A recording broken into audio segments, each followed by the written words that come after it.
Tu te crois peut-être original, maître de tes valeurs et architecte de ton identité. Mais pose-toi une question brutale, et si ta volonté de plaire, ton désir irrépressible d'être accepté n'était au fond que les chaînes que tu t'imposes toi-même. En Europe, dans les années 1880, Nietzsche contemple une scène que tu continues de rejouer, l'ascension d'une nouvelle morale née des tréfonds du ressentiment. L'industrialisation déferle, les masses sont dressées comme des armées d'ouvriers interchangeables.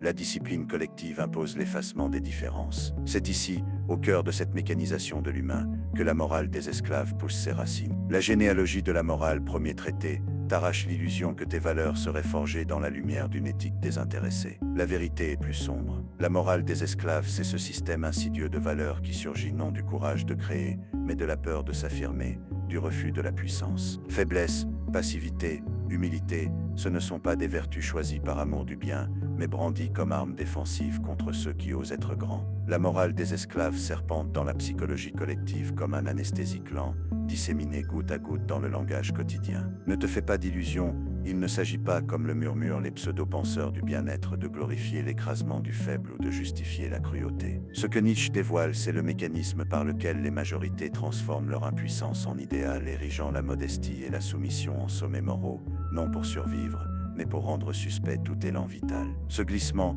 tu le vis chaque fois que tu privilégies l'approbation à la vérité, que tu préfères ne pas heurter plutôt que t'affirmer. Ton refus de déplaire est le premier barreau de ta propre cage. Et si ce que tu nommes empathie, ce dont tu fais une bannière identitaire, n'était qu'une nouvelle maladie de la volonté, un symptôme du refus de toute confrontation avec la force intérieure? Observe autour de toi, dans tes discours, dans tes choix, combien de fois déguises-tu la passivité en vertu? Il n'y a ici ni fatalité divine, ni choix altruiste. Il n'y a que la complicité entre la masse et les valeurs qui l'étouffent. Voilà le socle, la majorité n'a jamais été libérée, elle a appris à aimer ses chaînes. Dans un monde qui sanctifie la conformité et la vulnérabilité, tu crois peut-être avancer, mais tu as déjà commencé à reculer. Prépare-toi, car la prochaine étape révélera comment cette dynamique s'est infiltrée dans la moindre couture psychique de la modernité. Ta servitude n'est plus imposée, tu la réclames. Imagine-toi devant ton écran.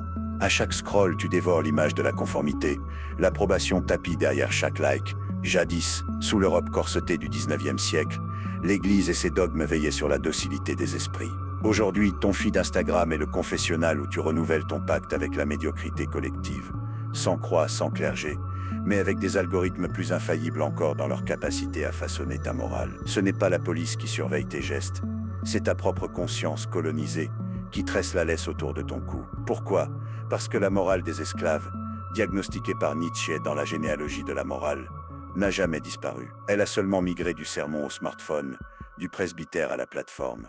À son époque déjà, Nietzsche perçoit ce basculement, l'homme moderne devient son propre geôlier, intériorisant des interdits d'autant plus puissants qu'il ressemble à ses propres pensées. Ce n'est plus le fouet ou la menace d'enfer, mais la peur de la honte digitale, la hantise du rejet viral, la pression d'afficher une vulnérabilité formatée, qui encadre désormais ton comportement. L'intériorisation, c'est la migration insidieuse des contraintes dans ta sphère intime.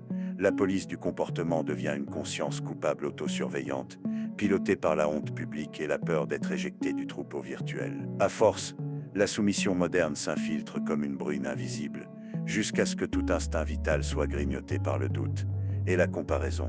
Tu pourrais te dire que ce souci de ton image, cette course à l'authenticité engagée, relève d'un progrès éthique. Tu te trompes, non.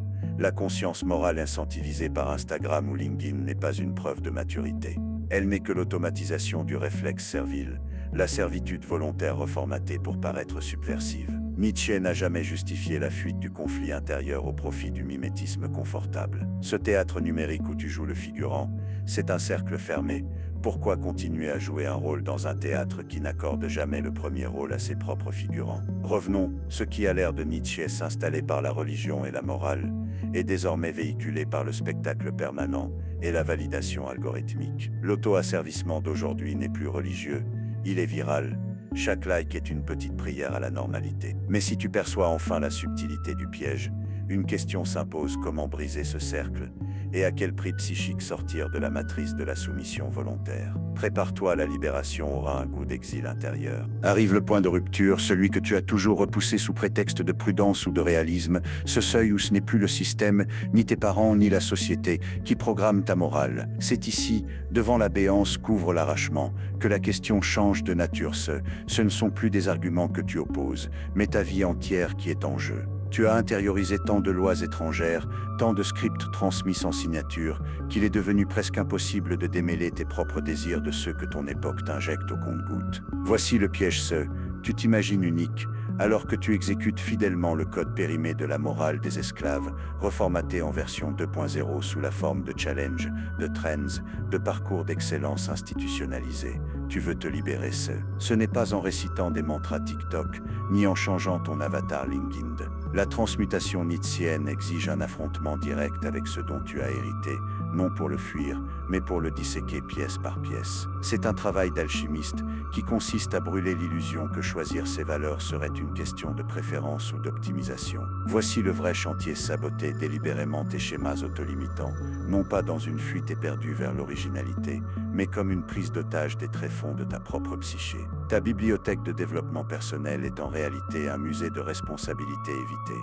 Si la pensée positive fonctionne, pourquoi l'anxiété continue-t-elle d'augmenter Parce que le coaching moderne célèbre des victoires imaginaires sur des problèmes de surface, mais ne touche jamais à la racine, cette peur viscérale de ne plus savoir qui tu es quand les modèles hérités s'effondrent. Nietzsche te le criait, il n'existe pas de liberté clé en main, pas de recette préfabriquée pour l'autonomie. Ce que tu prends pour une marche sur le chemin de la réalisation personnelle n'est qu'une promenade aseptisée sur le tapis roulant des tendances. Le vrai choix n'est pas rassurant, il n'offre rien que le vide, ce vertige de n'avoir plus d'excuses, plus de troupeaux où se cacher. C'est dans l'épreuve de cette angoisse que commence le pouvoir de t'auto-créer. Transmuter ses valeurs selon Nietzsche, c'est affronter à main nue le chaos de ses conditionnements, forger lentement et douloureusement une nouvelle hiérarchie interne dont tu es le seul responsable. Il n'y a aucune consolation dans cet acte 7, il n'y a que l'exigence brute de t'inventer une raison d'exister et d'assumer jusqu'au bout la terreur de cette responsabilité. Tu es maintenant devant un gouffre 7,